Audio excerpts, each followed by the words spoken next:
नमस्कार, आप देख रहे हैं डेली 24 भारत और मैं हूं आपके साथ रोहित कुमार। यूपी की 10 विधानसभा सीटों पर होने वाले उपचुनाव को लेकर सियासी हलचल तेज हो गई है। आज नई दिल्ली में बीजेपी की एक बड़ी बैठक होने जा रही है। इस बैठक में गृह मंत्री अमित शाह, पार्टी अध्यक्ष जेपी नड्डा, यूपी के मुख्यमंत्री योगी आदित्यनाथ और यूपी के दोनों डिप्टी सीएम शामिल हो सकते हैं। जानकारी के अनुसार इस मीटिंग में यूपी बीजेपी अध्यक्ष भूपेंद्र चौधरी और प्रदेश संगठन महामंत्री धर्मपाल भी हिस्सा लेंगे। इस दौरान उपचुनाव की रणनीति पर चर्चा हो सकती है। बता दें कि अभी तक चुनाव आयोग की तरफ से उपचुनाव के लिए तारीखों का ऐलान नहीं किया गया है, लेकिन राज्य का सियासी पारा बढ़ने लगा है। सूबे की सत्ता पर काबिज भारतीय जनता पार्टी और समाजवादी पार्टी मुख्य रूप से आमने सामने नजर आ रही हैं। दोनों पार्टी के नेताओं की बैठकों का दौर जारी है।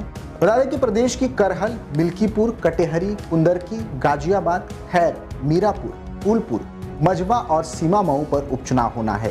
इन सीटों में 5 समाजवादी पार्टी के पास थी तो आरएलडी निषाद पार्टी की एक सीटें, जबकि बीजेपी की 3 सीटें थी। लेकिन लोकसभा चुनाव में जिस तरह से समाजवादी पार्टी ने बीजेपी को चौंकाया, उसे देखते हुए ये उपचुनाव योगी आदित्यनाथ के लिए अग्नि परीक्षा से कम नहीं। जानकारी के अनुसार बीजेपी ने 9 सीटों के लिए कुल 27 नाम का पैनल तैयार किया है, जिस पर नाम को लेकर फैसला हो सकता है। माना जा रहा है कि सहयोगी दलों को कौन सी सीटें दी जाए, इन पर भी आखिरी चर्चा होगी। सूत्रों के मुताबिक बीजेपी आरएलडी के लिए मीरापुर सीट ही छोड़ेगी। खैर की सीट आरएलडी की मांग के बावजूद बीजेपी देने को तैयार नहीं। बीजेपी की सहयोगी पार्टी निषाद पार्टी भी इस उपचुनाव में 2 सीटों की मांग कर रही है। कटहरी और मझवा सीट निषाद पार्टी चाहती है। दरअसल पिछली बार कटहरी की सीट पर निषाद पार्टी का उम्मीदवार लड़ा था, जबकि निषाद पार्टी के उम्मीदवार को भाजपा ने मझवा के सीट पर अपने सिंबल पर लड़ाया था। इसी आधार पर संजय निषाद दोनों सीटों पर उपचुनाव की मांग कर रहे हैं और ये सीट निषाद पार्टी को दी जाने की भी मांग है। हर सीट पर बीजेपी के लिए कई चुनौतियां हैं। उत्तर प्रदेश की जिन 10 सीटों पर उपचुनाव होना है, उसकी हर एक सीट पर बीजेपी के लिए कड़ी चुनौती है।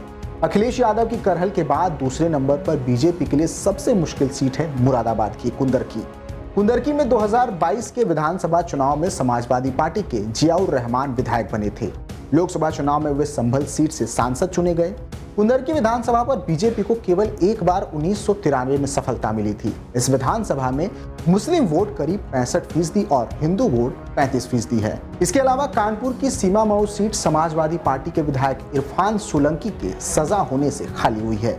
यह समाजवादी पार्टी की मजबूत सीटों में से एक है, जहां एक बार सपा इरफान सोलंकी के परिवार से किसी को टिकट दे सकती है। वह इरफान के साथ लोगों की सहानुभूति भी दिखाई देती है। ऐसे में यह सीट बीजेपी के लिए मुश्किल सीटों में से एक है। बता दें कि समाजवादी पार्टी ने 6 सीटों पर प्रत्याशियों के नाम का ऐलान कर दिया है। लिस्ट के मुताबिक अखिलेश यादव की करहल विधानसभा सीट से तेज प्रताप यादव को टिकट मिला है। तेज प्रताप अखिलेश के चचेरे भाई हैं। वहीं अयोध्या के मिल्कीपुर से अजीत प्रसाद को उम्मीदवार बनाया गया है। अजीत सांसद अवधेश प्रसाद के बेटे हैं। इसके अलावा कानपुर की सीमा मऊ से नसीम सोलंकी को सपा ने उम्मीदवार बनाया है, जबकि प्रयागराज के फूलपुर से मुस्तफा सिद्दीकी को टिकट दिया गया है।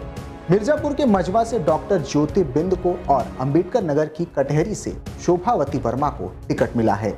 समाजवादी पार्टी ने 6 में से 4 सीटों पर पिछड़े और दलित उम्मीदवार उतारे हैं, जबकि 2 सीट पर मुस्लिम चेहरे को जगह दी गई है। बता दें कि लोकसभा चुनाव में बीजेपी को जो धक्का यूपी में लगा, उसके बाद से ही योगी सरकार किसी प्रकार का रिस्क यूपी में नहीं लेना चाहती और अपनी जीत सुनिश्चित करना चाहती है। और इसी के मद्देनजर दिल्ली में लगातार बैठकों का दौर जारी है। इस रिपोर्ट में फिलहाल के लिए इतना ही। आप देखते रहिए डेली 24 भारत। नमस्कार।